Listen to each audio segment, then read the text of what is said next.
Welcome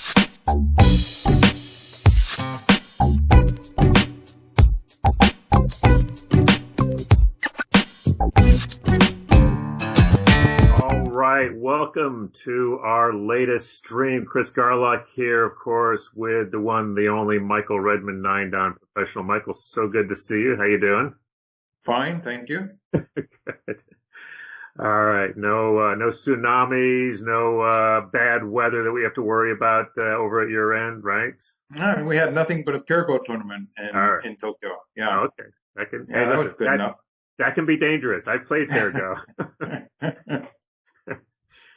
Good. All right. So a couple of housekeeping before we get started. Just thanks to everybody who's watching. Again, we are streaming live. So go ahead and jump in as we go with your questions or comments. Stephen, who our producer, will be helping me to get to those. So we will handle as many of those as we can. Stephen is also going to put in a link of where you can contribute to support this streaming by the American Go Association. And, of course, you can go to usgo.org to find out pretty much anything and everything you want to know about the game of Go, where it's played, where your local club is, how to play, all kinds of wonderful stuff there. So check that out, usgo.org. You can also follow us on Twitter and on Facebook. And if you have not already, you should definitely follow us here on this Twitch channel because we're going to try and be better about notifying you of when we do these. But because we have multiple schedules to coordinate, sometimes they may come about at the last minute. So if you subscribe to the channel, then whenever we do decide to do them, you will be notified. So I think that is all the housekeeping. Stephen will tell me if I've forgotten anything. We have a couple. We have the next stream will be 2 days from now, Wednesday about the same time. And then we're going to take a break for the holidays and a very special event that starts next week in Singapore. And we'll talk more about that in a little bit. I think that's it. All right. So we are going to take a look at one of your games, which I always like, Michael, because I fool myself that I actually understand what's going on. Yeah, you get to see me making mistakes too. Oh, well, there's that too. Yeah. So this is actually quite recently I showed you a game I played against Ishida Yoshio. Yeah. And so this game was just 1 week after that, in the beginning of August this year, and I was playing against Otake Hideo, but it was in a different tournament. I think this was in the Oza tournament. And so, like, in Japan, we play various tournaments sort of parallel to each other. They're all going on at the same time. Okay. But at different stages of the preliminary rounds. So in this game, as in my game against Ishida, I have white, and I'm playing star points. It's actually a very similar start to the game. This is actually, although the direction my opponent played the 3-4 point, on his second move, was different. It's the same opening. So it's the same opening where black has played 2, 3, 4 points and now plays an approach move to my corner. And so I played the same Kakari. This is interesting because I played the same Kakari because I like this Kakari. This is the Kakari that Zen was suggesting when it was considered to be the strongest program that we could get our hands on. Mm-hmm. So this was suggested by Zen, but it turns out that nowadays Leela seems to prefer a Kakari to this corner. So it's very hard to tell. I think it gives white a good score in either case, and I was just choosing to play the move that I found easier to control. Can you tell us a little bit about your opponent for folks who may not be familiar with him? Well, Otake Hideo is a member of the Kitani Dojo, and in his prime, he had a number of titles. Like he was quite prominent in the Meijin tournament. He was a Meijin for a while, and he had some other titles like Gosei. He said that he didn't like to get too busy, so he didn't take multiple titles at the same time like some of the other top players did. But when he went for a title, he was very formidable. And yeah. No, just wondering, how would you characterize his style of play? He plays a very, you might say it's natural. He tends to be playing for thickness, a very relatively more thickness oriented than for territory. But he's all around. He can play any kind of game. After he's sort of stopped taking titles, he was well known for his good record against younger players because he's very good at judging his opponent, actually. So he's very good at playing against your weaknesses.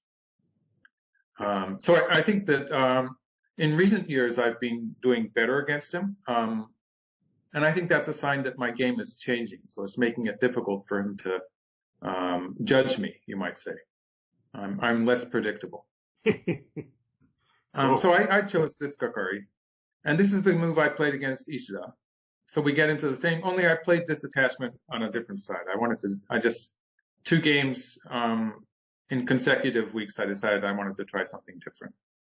And again, this is a case where this move and this is the move that I played against Ishida. We could just sort of review that shortly. And in that game, I played this way. It wasn't the optimal way to play, but it gave us an even game. Just to go through a few moves of this opening, it was like this. So this is what my game against Ishida looked like. And black has a lot of territory. That's sort of typical of Ishida.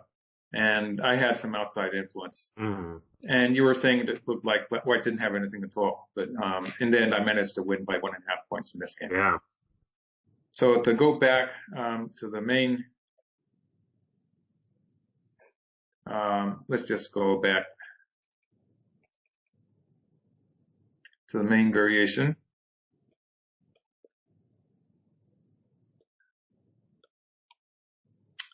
In the game, I played an attachment on the other side.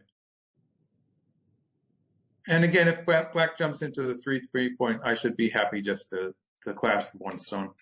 And this is supposed to be good for white.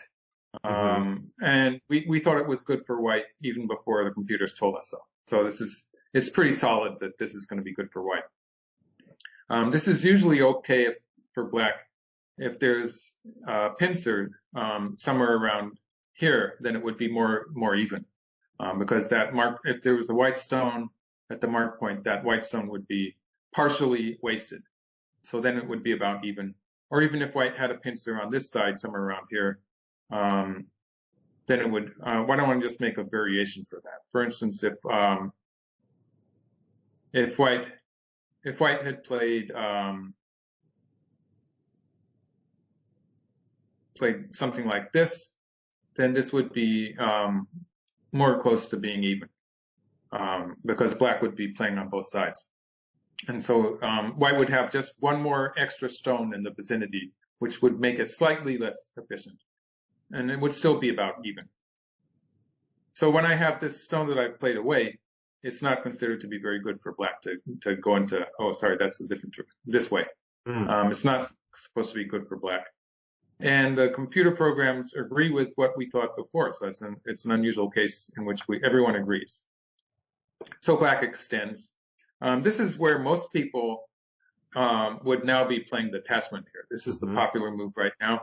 And if white plays like this, in this game, black would probably play an extension towards the right here. And this kind of stuff can happen. Maybe something like this. This is a version of the most popular variation right now, where white is fixing. First of all, white's fixed their shape with the attachment here. Right. And when black plays on this side, white can start attacking here. So it's probably another even fight. Black's not going to have such a hard time. But black is not alive yet on the upper side, and white will be looking to have attacks on both sides. White's corner group is fairly strong in this position. But of course, white's not settled on the upper side either. So there's a lot of, it's a pretty complicated position. So in the game, black extends. This is actually a possibility. And this is a joseki that I think Otake likes. And And in this game, I chose the knight's move. This is a slightly unusual joseki. The common joseki would have been to play here, in which case black has a choice now. The old-fashioned joseki would be just to play like something like this and something like this. And black's looking at an attachment in the corner, which could be troublesome for white. In this case, white would, let's see, white would probably play a hane here, but you can see that black's getting some forcing. This is probably playable for black. Since white is not 100% alive yet, and black could probably, let's see, maybe play something like this to make a light shape. I'm sort of winging this, but it looks playable for black. And white looks a little concentrated. Slightly over-concentrated. So this attachment there is something that white has to be worried about, and usually white's going to play a hane here to get rid of it. Mm-hmm. And in this game, black would just play the pincer on the upper side. So that would be black 10 can be one line to the right, or it can even be one line to the left, but it's going to be somewhere on the third line with black's sort of wall on the left side. I have a quick, while you're looking at that, there's a quick question, interesting question from somebody who wants to know if pros trust Leela Zero or Elf over AlphaGo Master. I haven't really heard you talk too much about AlphaGo Master. I really liked AlphaGo Master. The problem is that AlphaGo Master isn't set up so you can ask it questions. Right. The big difference is that with Leela, it might be suggesting a move, but you can actually choose a move for it to build diagrams with Leela, so you can actually have a conversation with it in a way. Yeah, no, I found the same thing. Yeah, so the amount of information you can get from Leela or Elf, or I guess that's just about it. But even fine art, if you go onto one of the servers that shows fine art, then it's going to be giving you 10 move diagrams. Mm-hmm. In fact, there's a server, I think it's Fox, that in which fine art is giving 10 move, when in the diagnosed games, it's giving 10 move diagrams almost every other move, or in an important game in a live commentary that fine art is doing, it's giving 10 move diagrams probably for each move up to a certain point. So that's a lot of information, and the difference in the quality of the information, it makes them much more useful. Yeah. Yeah. Like with the Master series, I was just guessing what the computer might be thinking. Right. And there's a lot we still don't completely understand, I think. Cool. So, good question. Yeah, it was a good question. It got me going, right? So I was sort of trying to get out of this variation where black has some potential to get that pincer on the upper side, which is, this is sort of nice for black. The left side, by the way, this point and this point are basically miai. Black's going to get one of them. If white plays the other way, then black can extend on the side. So this is okay for black. So I was just getting out of that variation, trying to find something where the upper side and the left side will be miai. I get one or the other. Mm. And so black just plays the extension, and I get to play the pincer on the left side. So this is sort of in accord with my commentary here. It makes sense, I think. Mm-hmm. And black pushes.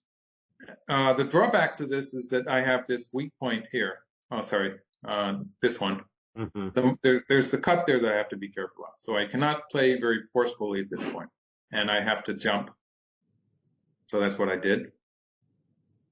And black gets to extend and protects here. So this is an important point in which, for instance, if black had played something like this, then I would be able to peep. And I would probably just go ahead and start chasing the black group with something like this. And black is not completely alive. So one advantage of the game move that black just played is that black is starting to make eyes. Black has one eye on the side, even if I cover on the third line.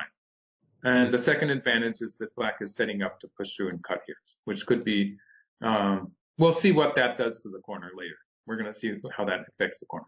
Mm. But it has some effects on white's corner, which is not 100% alive. So I invaded here.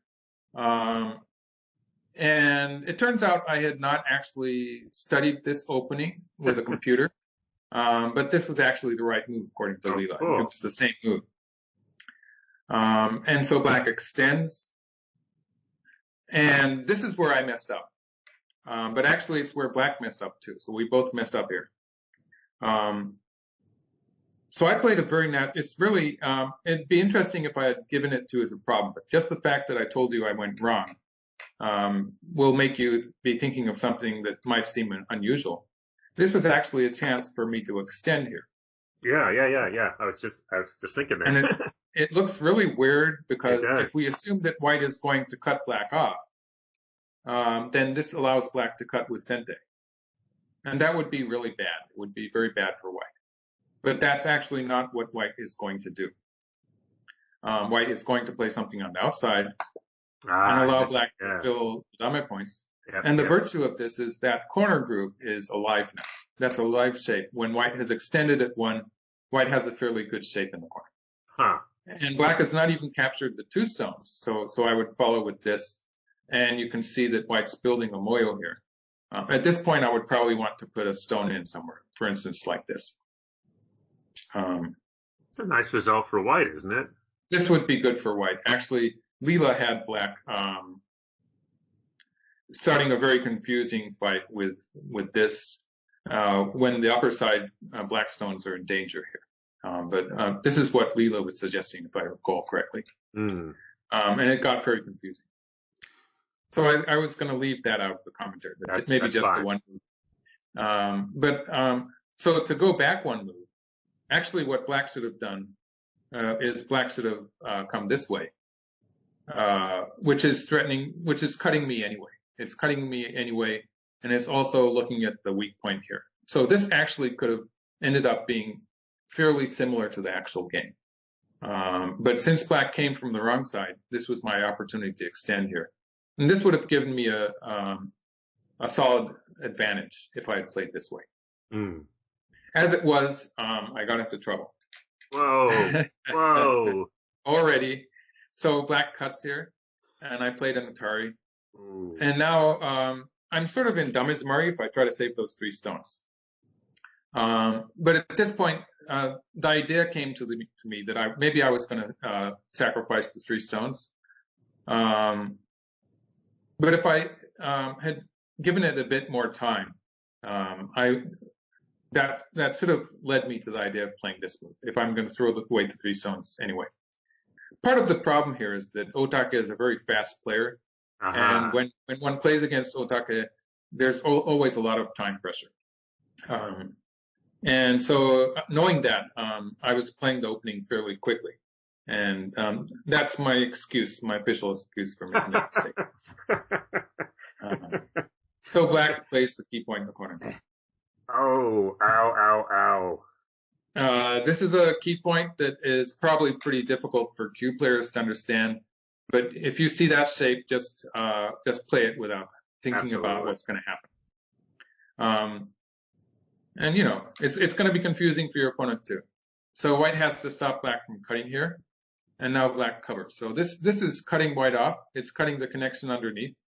Otherwise, you know, if black had played something more like this, would be another key point, but that would allow white to connect underneath. So that just wouldn't work. So I play here, and I get the hane. And so there's this position in the corner, and you're going to be looking at this for most of the rest of the game, because it takes a lot of time for it to be resolved. But this is a very interesting point where my opponent played straight down here. And I was thinking that I would be in more trouble if he had played this way. During the game, this is what I thought. And black can connect underneath here, actually, because if white covers, black can even pull back, but let's just have black pull back, and black can connect underneath. Right. And although black is connecting on the first line, white also has a very awkward shape here, and so it's playable for black. This is really what's the word I want to use here? I mean, black is really kind of pushing you around there in the corner. Yeah, you get that feeling. And this is the variation that I didn't like. After the game, I immediately asked Mr. Otake why he didn't play this way. Yeah. Because the reason I thought it was going to be forceful is because later black can play here, and one more move and this is going to be a direct ko. Next black will just throw in and it's going to be a direct ko. Otherwise, black can leave it and it's going to be more like Mannenko, but black can get a direct ko next. And so black's only three moves away from killing the white group at this point. Black has to play C19 and then has to throw in the ko and can capture. It makes the ko fairly quick, relatively quick. Whereas in the game, it's going to take something like 6 moves for black to kill this. It's going to be a variation. Let's just do that. Black throws in here and plays here to make a Mannenko position. That's the 10,000-year ko, just because it's impossible for white to finish this ko. For instance, if white takes here and connects, this is going to be a dead shape. Mm-hmm. So white has no way to resolve this, and white's just going to leave it. And eventually, we're going to don't bother with the white moves. I'm playing good points, but you can see it's going to take black a lot of moves. So it's 1, 2, 3, 4, and then 2 more moves. So it's 6 moves that black has to play to kill this white group. It means that eventually 6 moves, and it's going to be 23 points in the corner of territory. It's just not going to be worth it. Right. So both players are going to be leaving this to the end of the game. And then maybe it's going to be fairly small, even as far as endgame points is concerned. So at the last stages of the endgame, black is going to maybe try to make it ko, or maybe just be satisfied with the seki. So it's very distant. So I was more afraid of black playing this way, which makes it a more real threat. And Mr. Otake agreed with me. So he said, oh, I should have played that way. And then I asked Leela when I came home. Yeah. And this gives white a better score than the game. So I was wrong. We were both wrong. I was going to say you were both wrong. Yeah. Yeah. And I tried to figure it out. I think the meaning here, naturally, since computer programs don't talk to you about it, the meaning here is that this is still too distant to be really worried about. And the potential for white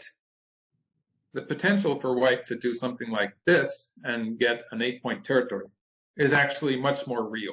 This is the realistic difference between this position and the game, because in the game, there is no way for white to get anything better than a seki in here. This is at the best. White can put a stone in here to get a seki, but nothing better than that. So there's no way for white to make this into a territory. Whereas in this variation, if white adds the stone here, it's an 8-point territory. That 8-point territory that white can get with 1 move is actually more important than this ko that black can finish with 3 moves. Even though it's so much more territory for black. Wow. The 8-point territory was increasing white's score. So that's my translation of the scores that Leela was giving me.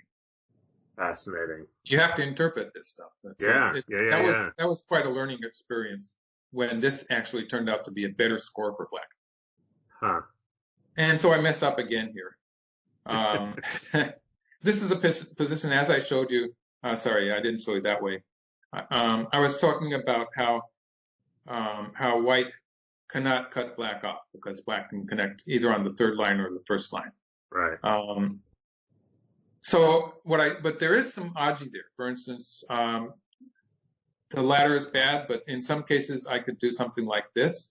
And provided that stone on the outside, I'll mark the stone on the outside, provided this stone cannot be captured. Right now it can be captured in the ladder, but if it could not be captured, then I would have an advantage locally. So there's that potential. There's the potential of playing here and forcing black down to the 1st line. I should just leave it and start from this side. In which case, black will play here.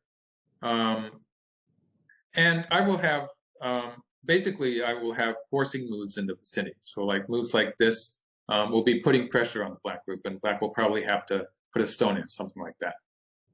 So that will change what happens on the fight outside. to a certain, and I don't need to play that move at 3 yet, but I have various moves there that I can use as forcing moves. Hmm. So by using this, I lost my extra forcing moves.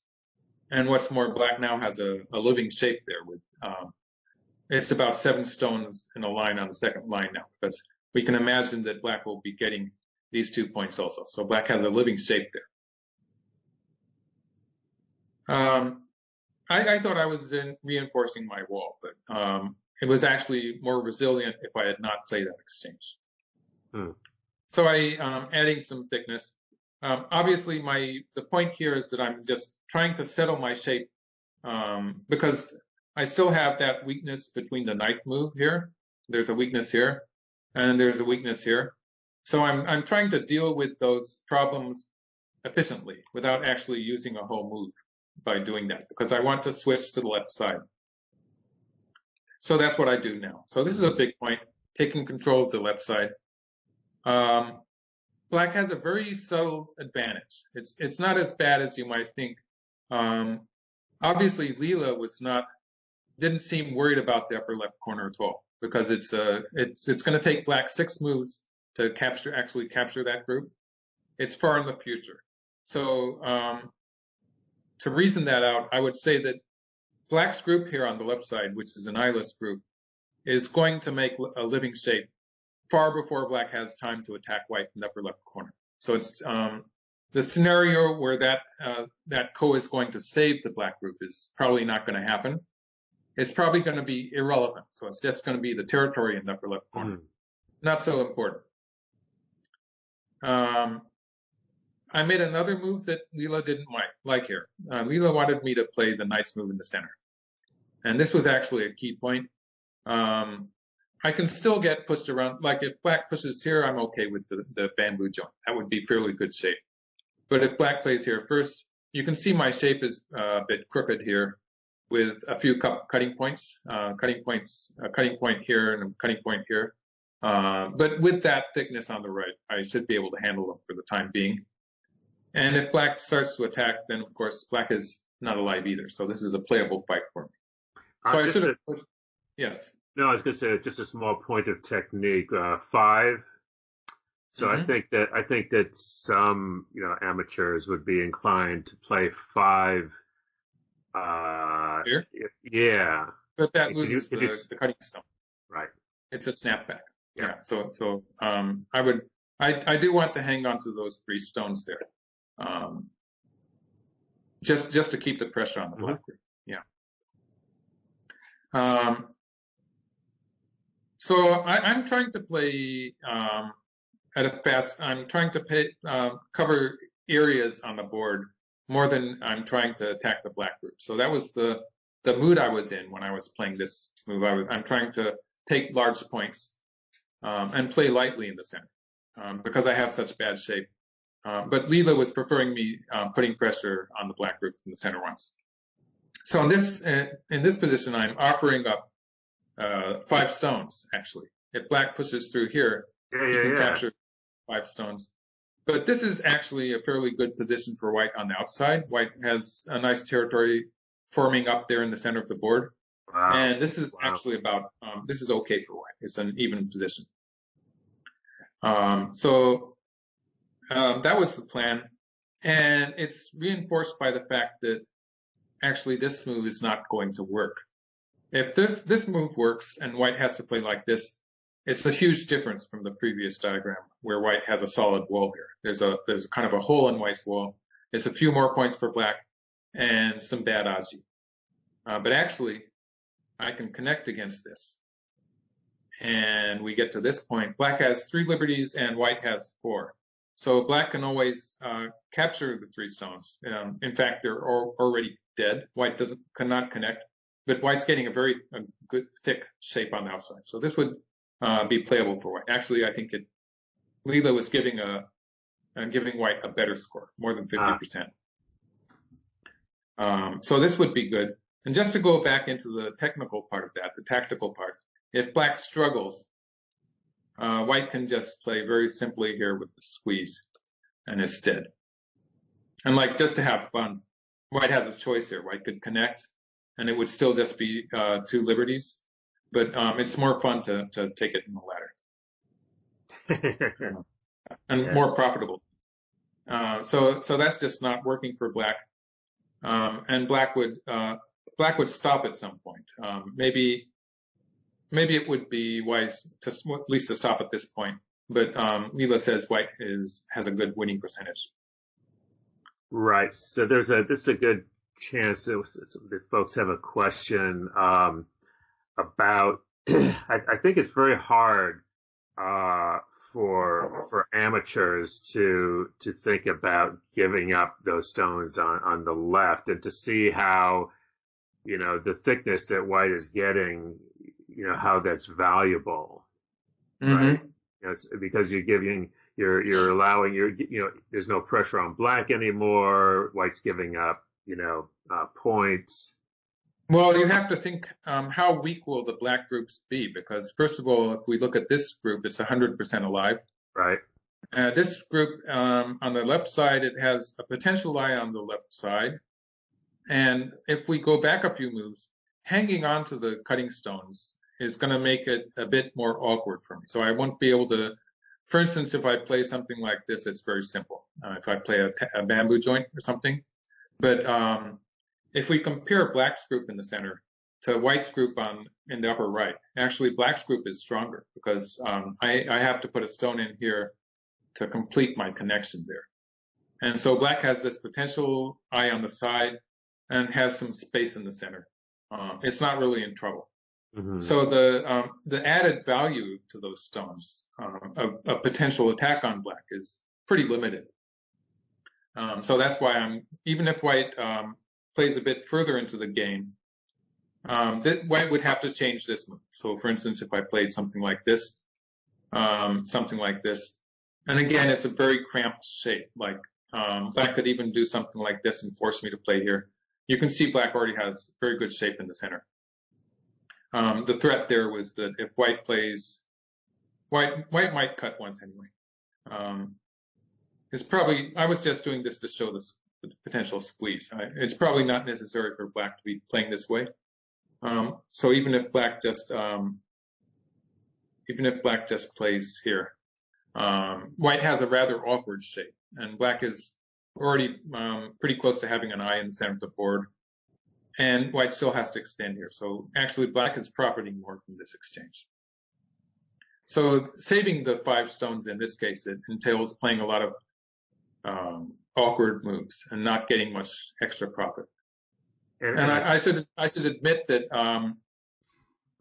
I think the way I think this out, that it's okay to sacrifice these stones, it's probably the influence of computer programs, because computer programs are very easy about sacrificing stones. And stones that used to be key stones, cutting stones, their status changes all the time. Right. So in this case, it's an example of how the cutting stones became slightly less important because my attack was petering out. Right. Yeah. Right. Good explanation. Good question. Good explanation. Thank you. So this black played a hane here. As I was saying before, black's group on the side is alive already. So black had the option of playing away. Black could have played something like this, for instance. But this is also a fairly big move. And so I play away. I just don't want to answer him anymore there. It's not enjoyable. But let's see, I think that has set up that this move here now. Because if I try to capture in the same fashion,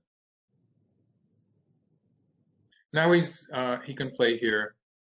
And let's see, there's a number of ways I can try to go about this. But for instance, if I cut and we get into the same variation, now you can see black is just connected up. So it's not going to work for me. If let's go back one more move and say maybe I play here. In this variation, black can just extend here. And we can see black already has 5 liberties, so black's already winning. And it looks like my stones on the upper side are in trouble too. So that doesn't work. Or I could try playing here. Again, black's going, it's going to be easier than that. Black can just win the semi immediately. So now black has taken 5 stones on the upper side too. Aye, aye, aye. So this would be a pretty bad squeeze. Like a disaster. So black does have the option of taking this course, and I would have to back down. I would have to allow him to capture this way. So he already has that. But it's just not efficient for me to continue playing in the direct area, so I'm planning to sacrifice them anyway. And it's okay because black is playing a lot of moves close to his living groups, which is not supposed to. He played another move there. And playing all these moves close to his living groups is supposed to be inefficient, unless he can get a good attack against my white stones. So that's going to be the question that we have throughout the rest of the game. Can black attack the 2 white groups there? Because black is already starting to split them into 2. And I play one once here, and then I play the large nice move. And I chose to go into this variation, just because I don't really have any territory to speak of, and this variation allows me to curl into the corner. So I'm going to play this way. I could have played the more traditional Taisha variation. I'm not exactly sure how he planned to do this, because the ladder does favor white. So this way is not going to work for black. The ladder favors white here, so I would just escape. So black might just play the connection underneath. And again, he has the option of extending. In this board position, he could also play this way. Sorry. Usually white plays this way. This is the joseki you'll find in the books. And in this joseki, it's about even. But white, yeah. I just chose to go for the game variation because it's a simpler way to get into the corner. And although I felt I made some mistakes, I didn't feel so bad about the overall position. And I think it's a fairly close game already. And the ladder I'm talking about in this context is that if black plays here, I can push through here. And if the ladder favors black, black could capture the 2 stones. Obviously, this is bad now because white captures the ladder. Mm-hmm. When black cannot do that, this is almost always bad for black. So because if black plays something on the top, you can already see that black stone's in the corner in trouble. Huge corner. And if you have the right joseki book, maybe you can find some variations for this. But the short story is that I just don't advise black to go into this variation. So black plays the bamboo joint and extends. And the reason I chose this was because I thought that the extension here was really nice, putting just a little bit of pressure on black's upper right corner and giving some aid to my weak groups in the area. But actually, it turned out that this was another mistake, and I should have played the bamboo joint here. This was a very big move. Actually, I realized this immediately after, but I thought it was too late to play there. So why has that become so big now? It's become big because during the game I got to play this exchange, and that means that black's group on the left is slightly more cramped. That's one reason. There's also the fact that when black plays here, I can counter with this move and get some extra thickness on the outside. So the peep here is a move that black would like to play, but does not have the opportunity to play it right away. It means that that wall of stones I have on the left there in the center of the board is fairly resilient. It's going to be difficult for black to launch an attack against it. And black's group on the left side, for the time being, it has 2 potential eyes. That means that black has an eye. Black can make an eye on the left side here by playing on the second line, or black can make an eye in this vicinity. So black there, let's get rid of these 2. Black has 2 potential eyes. That means that black doesn't have a living shape yet. Black will probably put a stone in here, and I can continue with something like this. Now black just has 1 eye.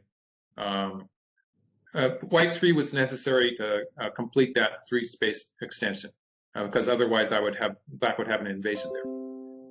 I'm putting pressure on the black group, making it more difficult for black to be doing stuff like this and taking away my corner, because black still has that group in the center that is weak.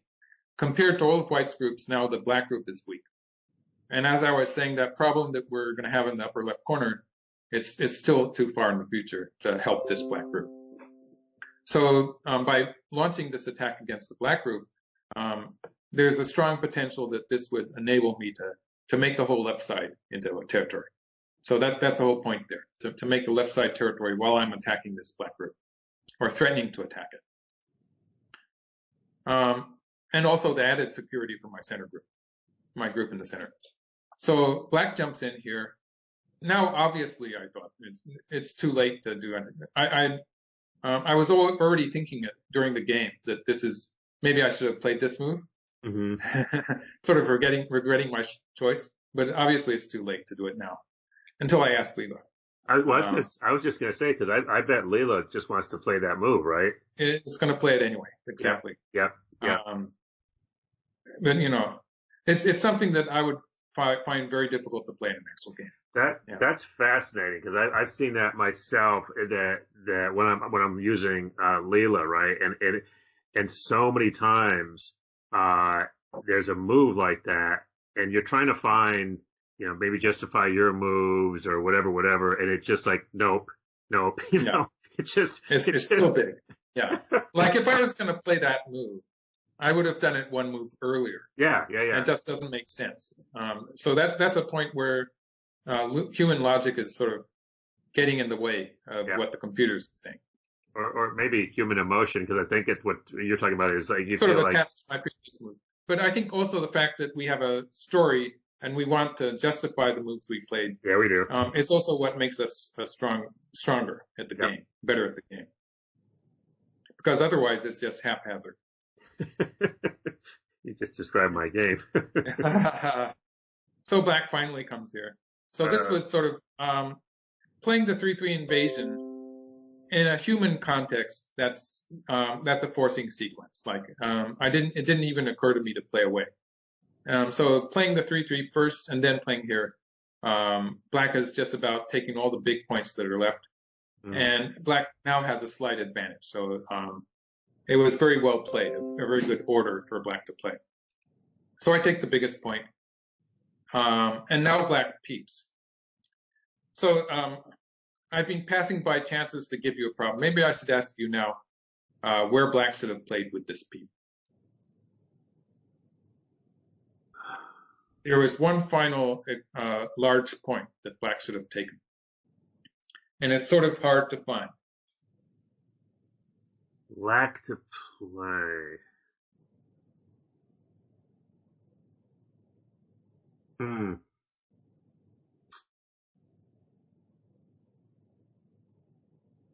I'm thinking about the jump out at N13, just because white's got, it looks like white can start to consolidate some big area there. Well, I'm sorry. This move, I'd say the game's move is better, because this is threatening to cut white. Yes. Do you want to take a second? Well, it's a difficult problem, actually. In fact, the very fact that Otake missed it sort of demonstrates that it's a difficult position. If Otake missed it, I'm sure I can get it. I don't know. There's just so much going on.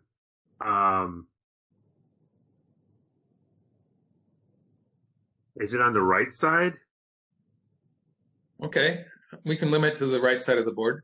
Yeah, I feel like there's something on the right side, but honestly, I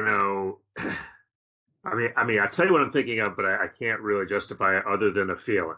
All right. So with that proviso, I'm thinking something like a probe into maybe even as deep as, R8. Probably, yeah. Well, that would be a move that black could play if he thought he was behind.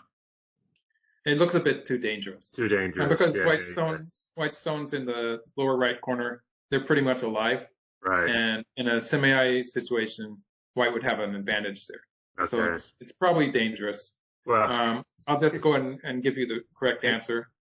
which is this one. Now this Oh, cool move. this pretty much kills white in the corner. Like white, if black is really serious about killing white here, black can probably just kill white here with this without even losing anything. Really? Yeah.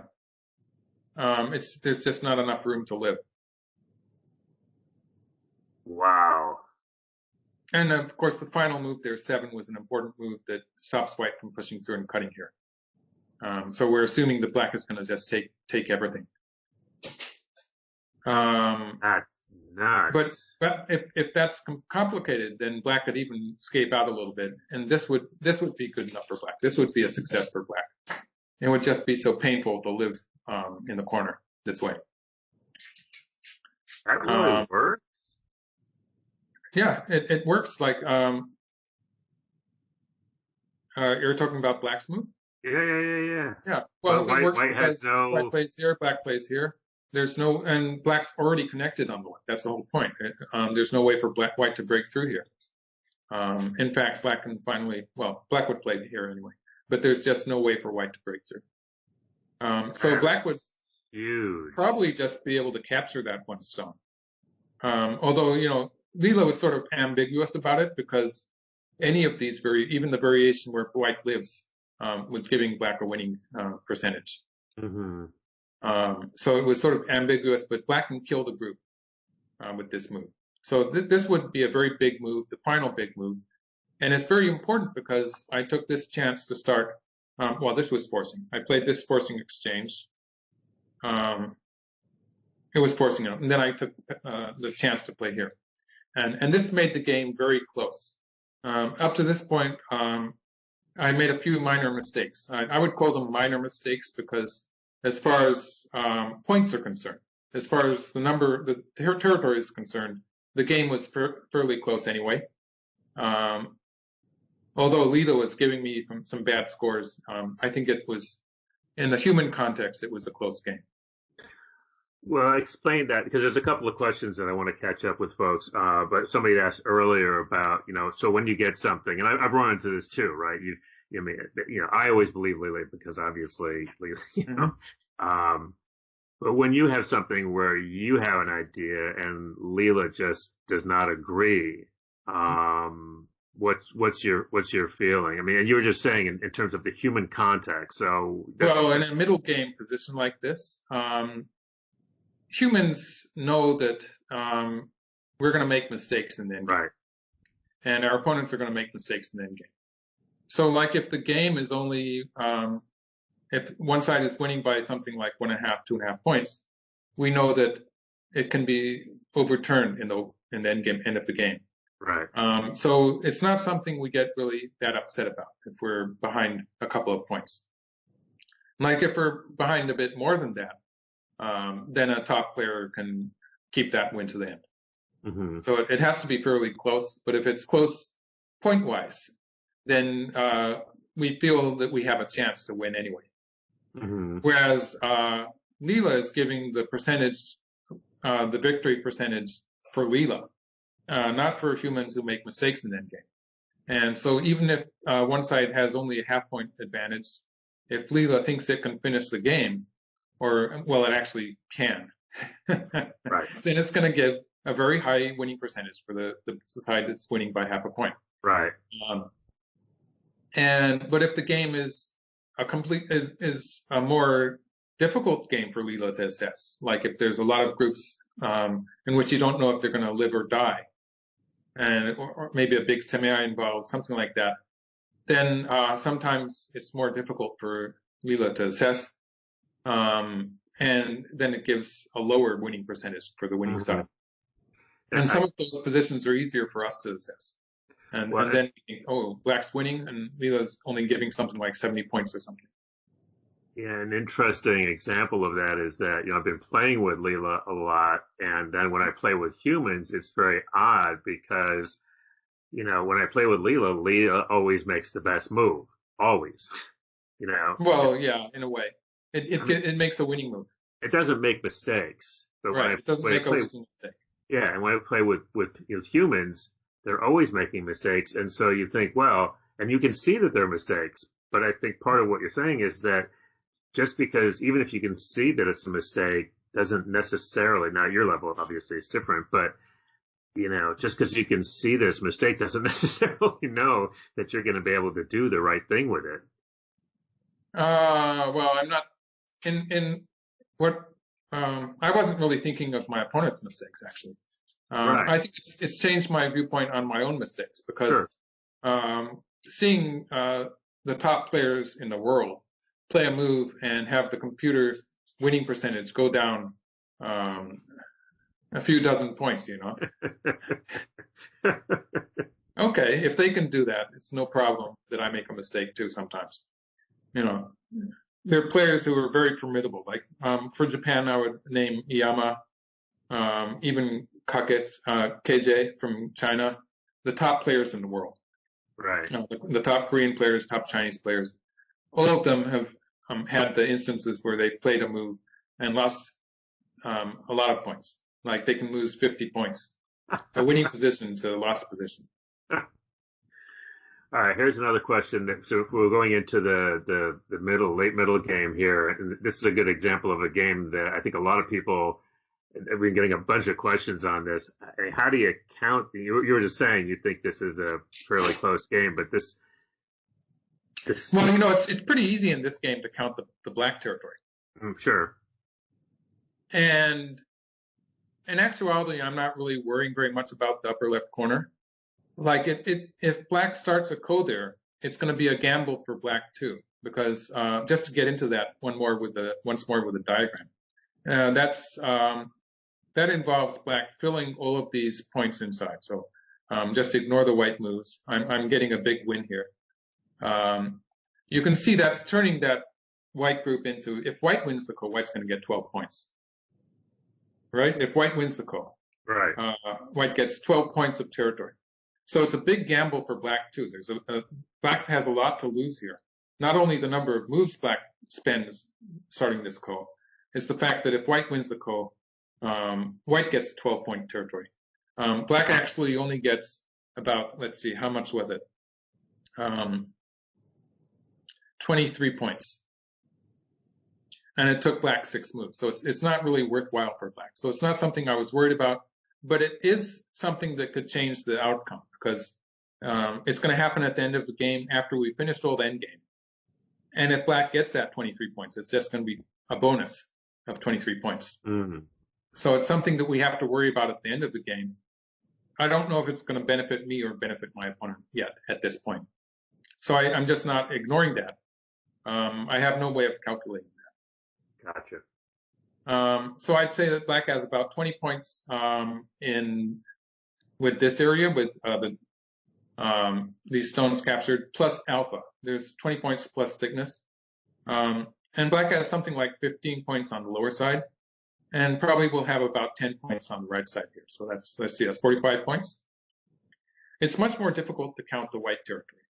But I would let's just get rid of the marks for black's territory. I would say that this territory on the right, for the time being, it's getting close to 20 points.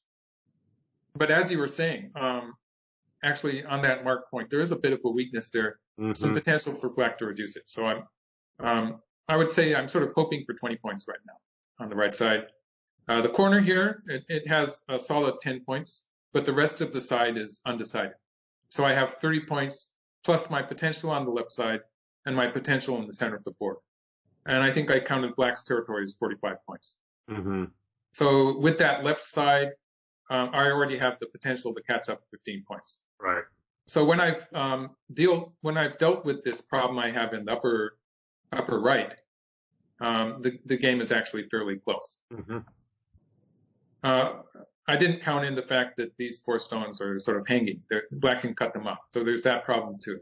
And so I have to deal with that while we're playing for the center of the board, basically. Wow. But this sequence I'm starting in the upper right corner is very satisfying for me because I'm going to get rid of most of my weaknesses with Sente, with the tempo. And so I get to add 1 stone here to the right side. And this now it's starting to look like it's a bit more than 20 points. Yeah. Not very much more, but it's a bit more. On the right side, that is. Mhm. And so black starts to move out, and I counter. This is where the game gets. I'm running out of time already. It's a 3-hour time limit, but Mr. Otake does play very quickly. A very difficult opponent to play against because he not only plays well, but he plays quickly. So you have to be on your toes.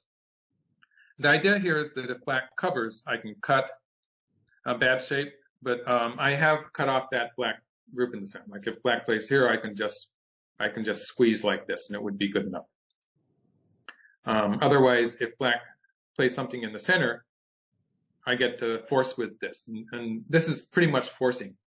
And so I have the advantage in the center. And with this stone here sort of waiting in ambush, it's going to be difficult for black to pull out those 3 stones. They're not very strong.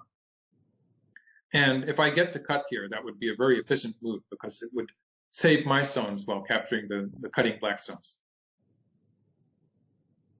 And so black switches here. Oh, wow. And I push through here.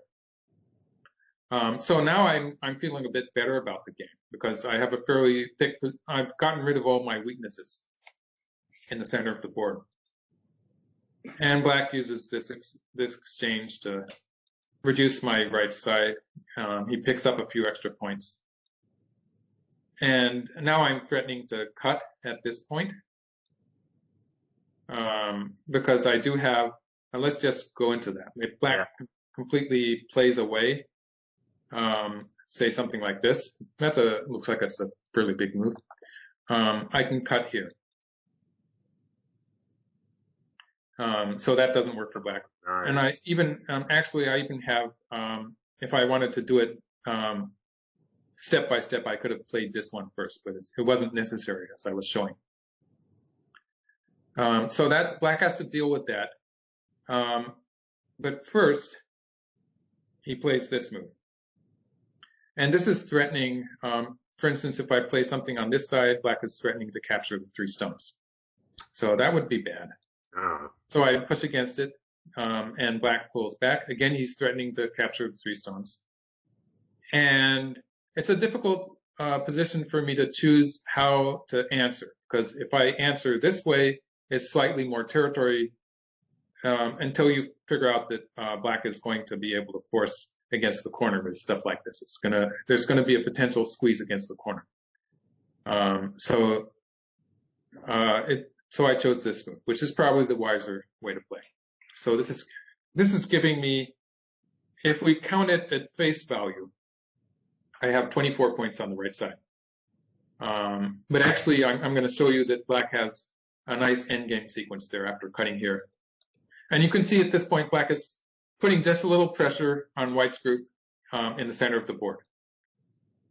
But black has to back off here, and we get to this point. So first of all, I'm going to take a look at the eyes of this white group. I'm talking about this white group. White has one potential eye at this point. If white can make an eye here, and has actually a potential. White can make an eye in sente in the upper side. So let's say, for instance, that let's just have black cutting white off like this. I just figured out how to put the stones down. So let's say black adds 3 stones here. Locally, if we assume, if we just say, oh, now it's black's move. So So if we say white can cover here with sente, usually I'm going to get this one in at some point. And white plays the tardy here, which is a key move. If black answers here, white can connect and make an eye here. And then white has another eye on the side here. So the point is that white has a way to make a living table. That's a little close for comfort, my friend. Jeez. And it's going to come into play later in the game. Oh, good. And we could say that at some point, maybe black will play this move to get rid of that eye there. In this case, now white gets to, we can assume this exchange anyway. White gets to play this way. And now white has a sente eye there and another eye here on the side. However, just to go back to the first move of this exchange, if black gets to, let's see, where are we? Yeah. If black gets to play this move, this is a key move here. Now white's eyes on the upper side are non-existent. White can play here, here. It's no eye. So in one fell swoop, if black plays this ponuki here at 1, then white's out of eyes there. White only has the one eye, potential eye here. So if black plays first on the upper side, white only has this one potential eye. So I have to be careful of that. Yeah. So back to the game. Yeah. So I added a stone, but I have a potential living shape. But added to that, I have this potential eye here. So I should be okay. But I'm just a little bit worried about that. And we're going to see when I make my next mistake. So black plays here. This was an overplay. And I play here. Yeah. My idea is that I'm going to play once here to settle my shape in the center. Maybe I'll play once more here. And then I'm going to go back to the left side. Yeah. And at this point, it's starting to look good for me as far as territory is concerned. So I might actually just immediately play here. This might be a bit better. And so I've settled my center group in the center. It's going to be a fairly close game, but it's looking okay for me at this moment. Now he plays there. Now this is really an overplay. And I had 1 minute to think about this move. And I chickened out. That was going to be a losing move. Because this was my opportunity to play here. Oh, that's such a great move. And the question is, what happens to my center, my upper right center group? Is it going to die or not going to die? The whole game hinges on that now. Because I'm going to win as far as territory is concerned. Yeah, it's such a huge side, but man, that's so I was worried about this move. Boom, boom, boom, boom, boom, boom, boom, boom, boom. Can't you just push? Here, right? Yeah. Oh, okay. Never mind. Sorry. That was just my reading. And then white's cut off.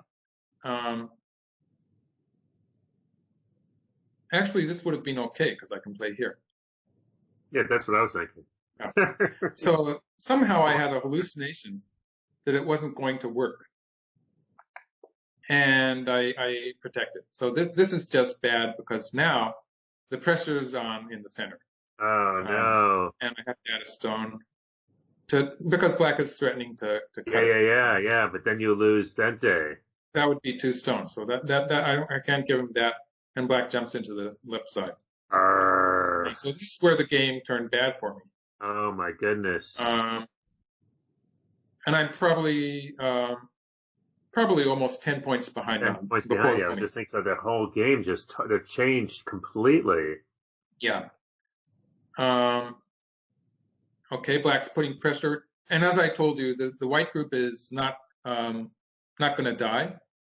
No, but still. But black can, let's see, where did I play? I played here. If I play elsewhere, for instance, if I play something like this, this is the biggest Yosei point, actually. Right. Black has this cut with Sente. Something like this. And he'll be able to harass me on the outside. So I'm sort of worried about my stones in the center of the board here. So I played this move to reinforce. It's also connecting on the third line next is going to be forcing. So it's it's going to be a big territorial move. If black answers here, now I have a fairly solid shape and I'll be happy to play on this side, I think. So black ignored it. And we had this exchange.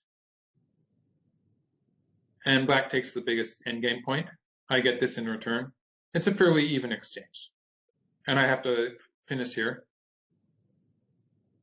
Okay, up to this point, black's doing fine. I promised you an endgame sequence on the right side, actually. And again, I'm going to say, on the face of it, it looks like white has 24 points there.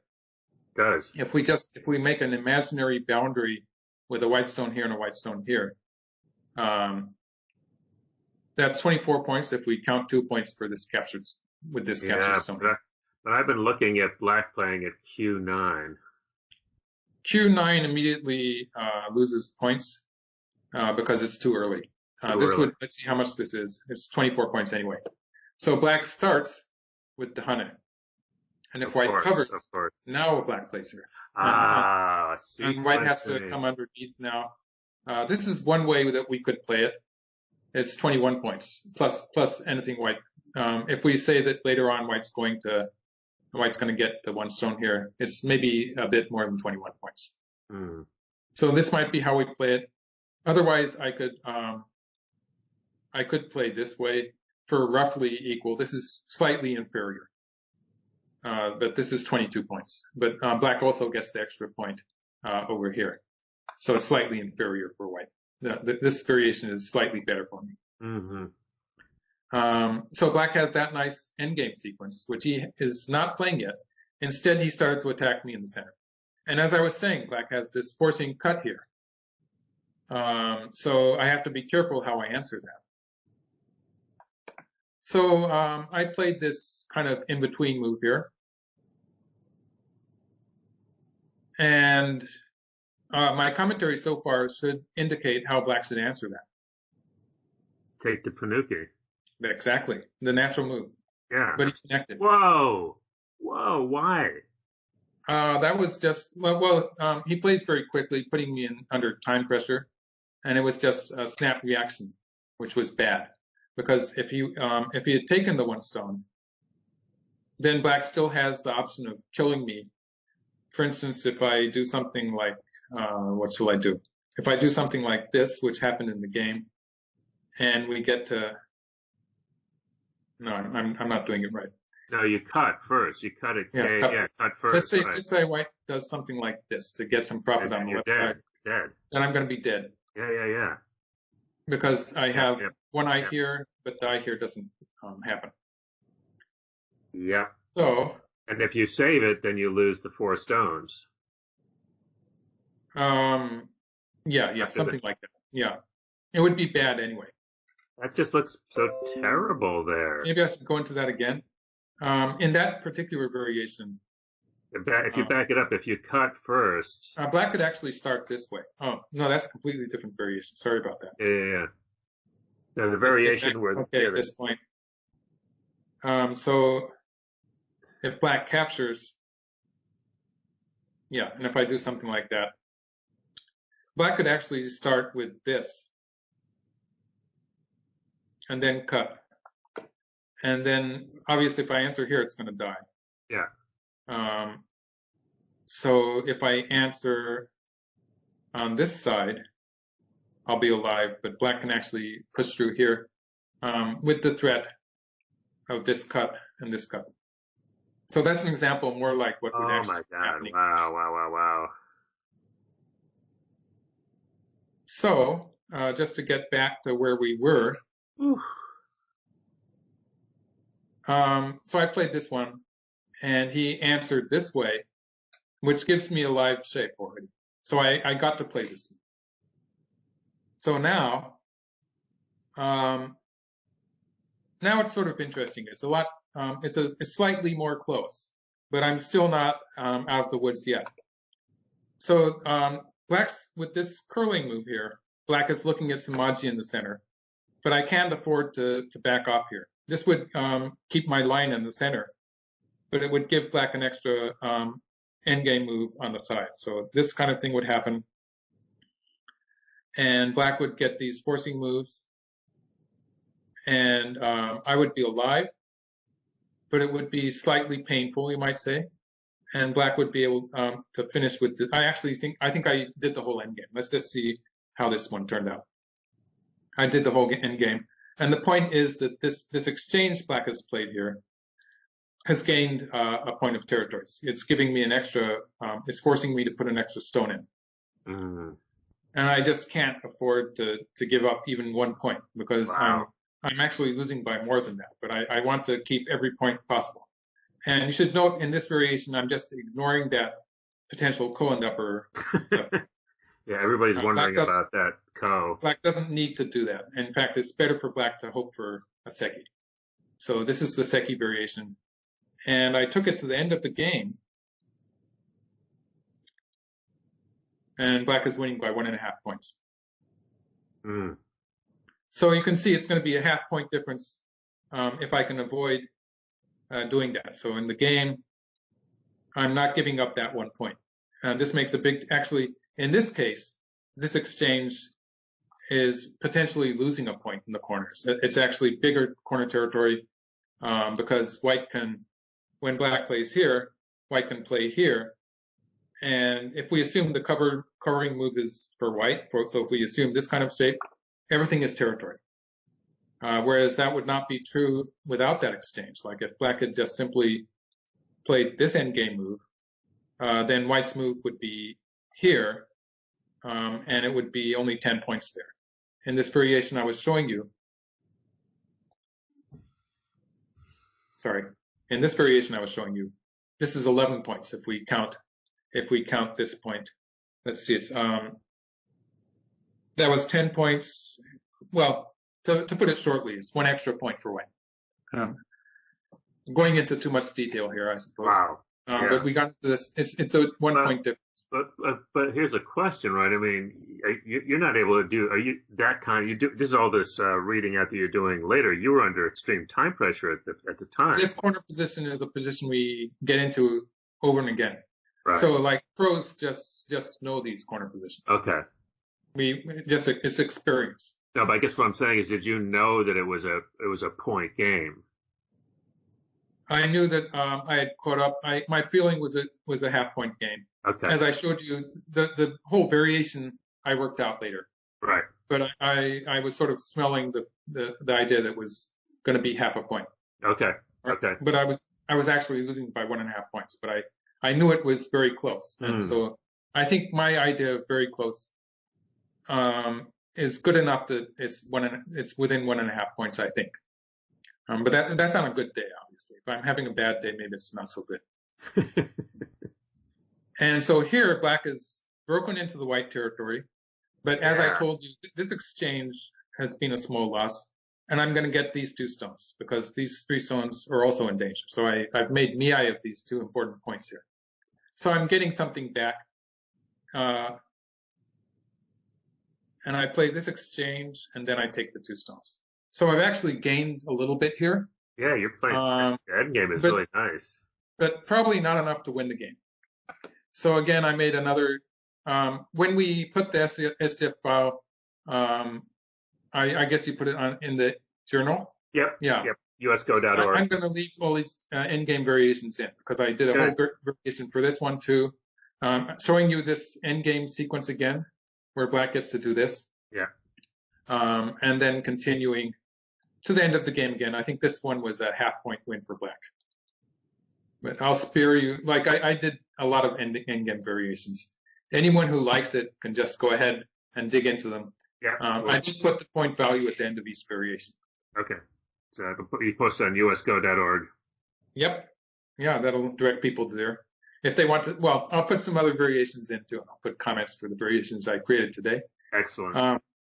The reason for my giving this variation for Black is that in the game Black played here, this actually created a threat because if Black had played this variation, I would not have anything. It looks like I might have something with a ko here, but it doesn't work because Black can just squeeze from outside. It's just not working. But once Black has played that exchange, once Black has played this exchange, now Black has to worry about it. If Black plays away, White does have that ko. White can play here and cut and play here, forcing move. It's a ko. This would be a disaster for Black. Oh my goodness. So Black has to, once Black has played that move, now Black has to add a stone. So Black adds this stone here. Now Black can capture the 1 stone. Black's still winning the game, actually. Black can capture this stone. But I thought it was a mistake. It turned out, I think in either case, it's going to be a half point win for Black. But I thought it was a mistake. And I had the feeling that when I got to play, I made a variation for Black 215 also, playing here. These were equal. I think they're both a half-point win for black, if I recall correctly. But I got to play the Gyaku Yosei here.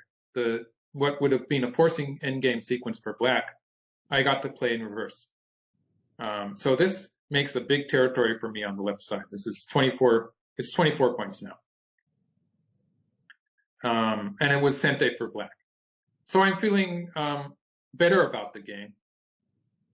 And Otake, I think he got a bit upset. He still has a load of time left. And I'm on my last minute.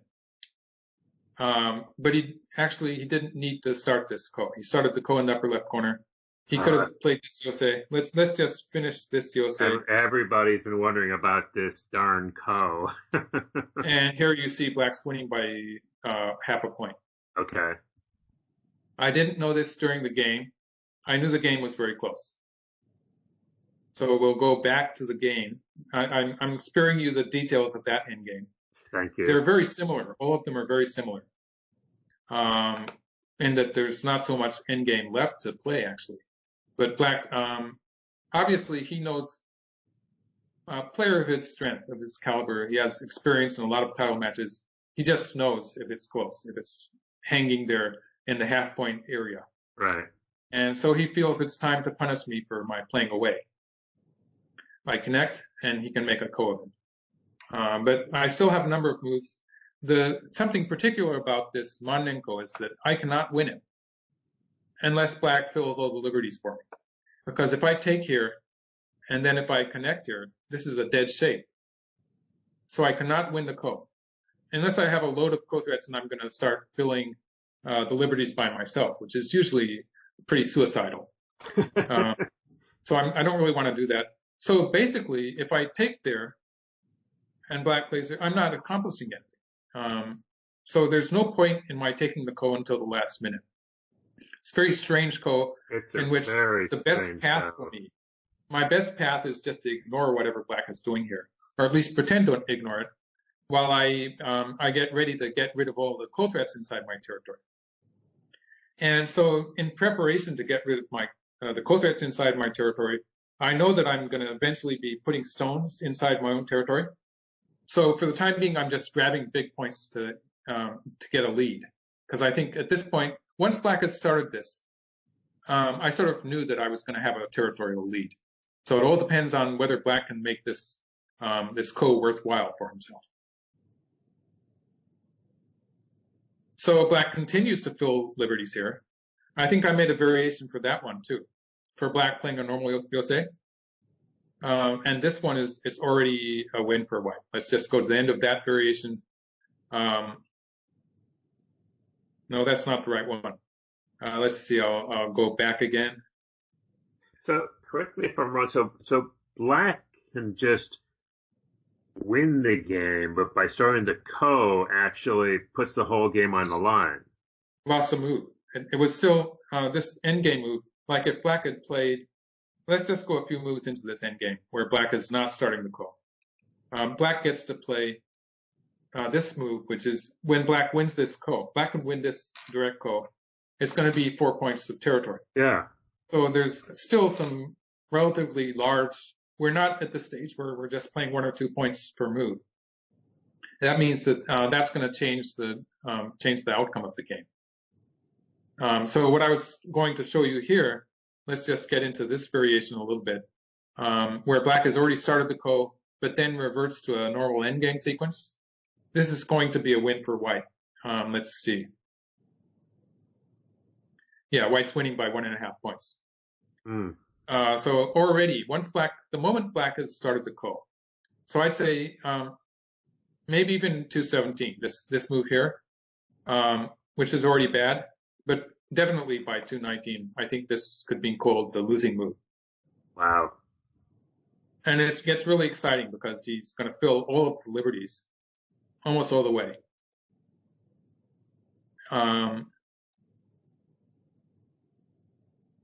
And he's just fishing for ko threats now. But he doesn't have enough. It's sort of really weird that he doesn't have enough ko threats. So it was just a misjudgment altogether. And you can see while playing these 1 point moves, I'm getting rid of a potential ko threat threatening to cut my bamboo joint there. So it's a 1 point plus 1 ko-threat move there. At this stage of the game, with that ko sort of pending, we're both counting ko-threats as well as points. Mm-hmm. And white has a fairly sizable, like if we ignore that ko, it's going to be something like 4.5 points. That's just, yeah, because you picked up a bunch of points. I picked up some extra points while he was filling liberties. And so at this point, it was sort of funny. I think it was a bit annoying for Otake. He lost track of ko-threats because I don't know why. He lost his concentration, I think. And he asked the game recorder. The game recorder had trouble keeping up with us. And he was frantically rewriting his game record. I'm just laughing because I've been there. I've recorded so many games, and you're just. And I think he might have actually lost his internet connection because he was broadcasting at the same time. Yeah. So he was in trouble, and the game recorder is not required to answer questions about whose turn it is to take a ko. There was a famous thing where Chochkun asked, and there was a problem because of that, because the record taker made a mistake. Yeah, and so he's not required to answer, and he's not held responsible if he gives a wrong answer. So he was in any case, he was too busy trying to reconstruct the game. We train our game recorders to never answer because of that very problem. We just don't want them to be in the middle of that. And so he was completely ignoring Otake. He wasn't answering. And Otake asked about 3 or 4 times. And finally I told him. Oh, you told him? Yeah, and it probably wasn't very polite, but I told him I played here and you played there, and then I took the call. So at that point he resigned. I think he was a bit embarrassed. Yeah. But it was a very he was just a slight bit sloppy towards the end of the game, starting that Maninko. It was something that was sort of in the back of our minds throughout the game, sort of creating some stress there. But even at that point, at the point of 217, he didn't have to. He didn't have to do that to win the game. He was still a half point ahead, and we didn't know that. We didn't even know that after the game. I had to actually go into it and analyze it. But the feeling, it seems to me, is that there's a key point that you showed us earlier where you had kind of lost control of the game, and he got a really nice sequence. Oh, the one where you on the left side. Yeah, the left side. That seemed, and I wonder if that, I don't want to say lulled, but I wonder, he did so well there. And I wonder if he just eased up just a little bit. That could be. Yeah. This whole sequence here. I mean, that sequence went way too well for him. It pretty much finished the game. But it was still something like 2.5 points at this stage, I think. Yeah. So I would have been ahead if I had played properly there. Right. Yeah, but I'm with you. I mean, under time pressure, I would have played it. I mean, there was, I'd have been, because that right side group is within a hair's breadth of just dying.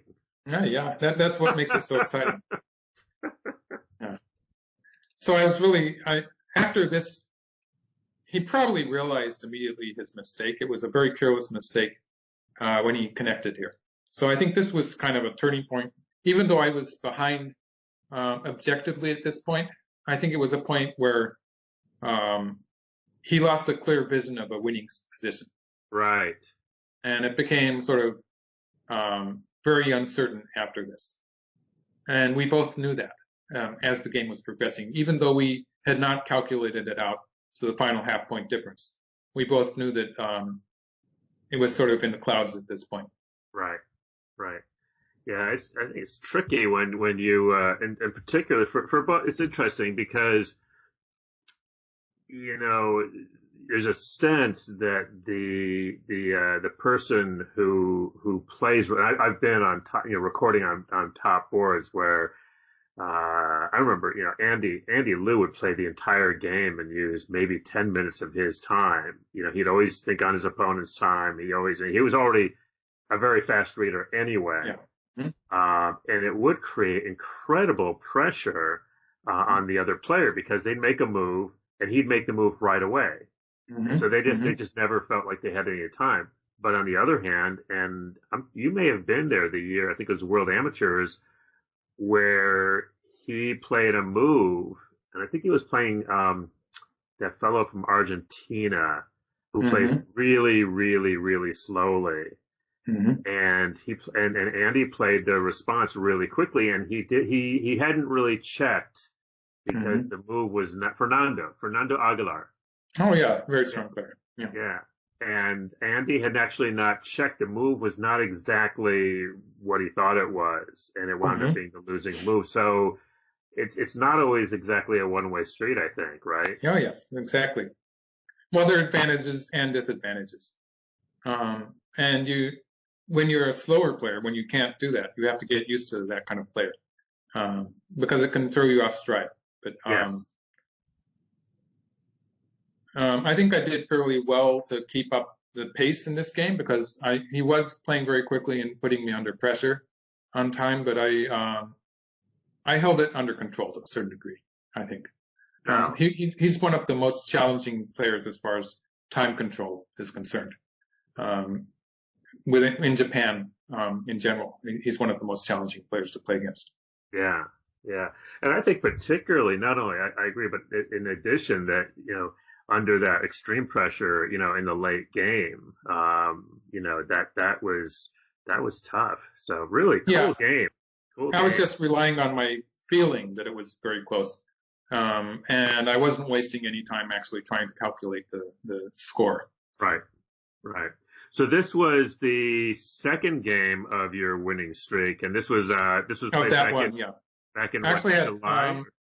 I had two winning streaks this year. One was earlier in the year, in 6 games, but I chose the one later this year, starting in late July. Late July. Lasted a few months. I was playing about 1 game a week, so I guess that's 7 games in almost 2 months. And I chose this one because I think people will recognize the names of my opponents more easily. Right. When they were almost all of them were title holders at some point. Wow, very exciting game. Lots and lots of interesting, fun things, and that just sort of unwinnable in the upper left was just fascinating. Absolutely. So thank you. All right, folks, we will be back in 2 nights. We'll be back 7 o'clock Wednesday night Eastern Standard Time. We'll either do another Michael's game or we'll do an AlphaGo game. You'll have to tune in to find out. We're not going to say. I should mention that starting next week on the 16th through the 22nd, Michael and Stephen Hu and a whole bunch of folks, and we'll have some reports in the e-journal, so check it out at usgo.org. We'll be in Singapore for the first ever Singapore Go Congress, so that'll be fun, and we'll be doing some streams from there, so we'll get you some more information on that. But again, you can keep track of it at usgo.org, which is where you can find everything that you need or ever wanted to know about Go, how to play and all that stuff. So, Michael, as always, appreciate your time and just your explaining really, really complicated things in a way that even I can understand. So, very good. All right. We will see you all on Wednesday night. Thanks so much to OGS and to Twitch and, of course, to our producer, Stephen Hu, and always to Michael Redmond, 9 Dan Professional. See you guys Wednesday. Thank you.